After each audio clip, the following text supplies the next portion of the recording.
Well, this is Mark Abel, and I'm going to read to you part two from John Michael Greer's The End of Employment.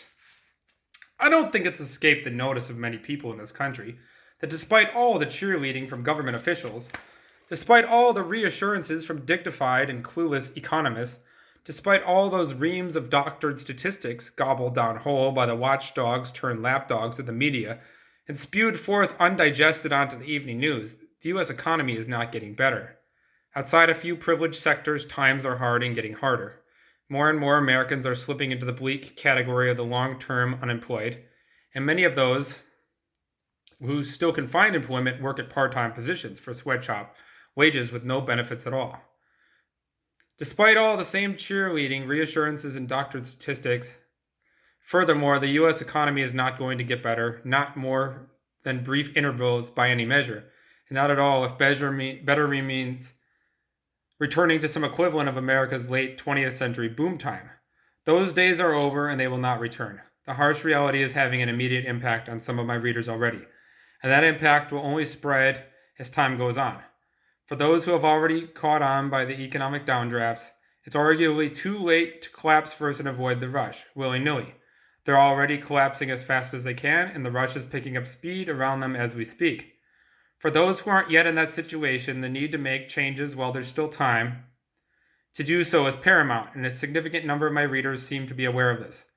One measure of that is the number of requests for personal advice I feel, which has gone up steeply in recent months.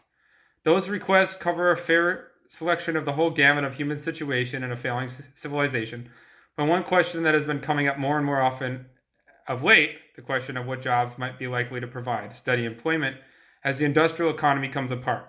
That's a point I've been mulling over of late, since its implications intersect the whole tangled web in which our economy and society is snared in just now. In particular, it assumes that the current way of bringing work together with workers and turning the potentials of human mind and muscle toward the production of goods and services is likely to remain in place for the time being. It's becoming increasingly clear to me that this won't be the case. It's important to be clear on exactly what's being discussed here. Human beings have always had to produce goods and services to stay alive and keep their families and communities going. That's not going to change. In non-industrial societies, though, most work is performed by individuals who consume the product of their own labor, and most of the rest is sold or bartered directly by the people who produce it to the people who consume it. What sets the industrial world apart is that a third party, the employer, inserts himself into this process, hiring people to produce goods and services, and then selling those goods and services to buyers. That's employment in the modern sense of the word. Most people think of getting hired by an employer for a fixed salary or wage to produce goods and services that the employer then sells to someone else as the normal and natural state of affairs. But it's a state of affairs that is already beginning to break down around us, because the surpluses that make that kind of employment economically viable are going away. Let's begin with the big picture. In any human society, whether it's a tribe of hunter-gatherers, any industrial nation state, or anything else, people apply energy to raw materials to produce goods and services. This is what we mean by the word economy. The goods and services that any economy can produce are strictly limited by the energy sources and raw materials that it can access.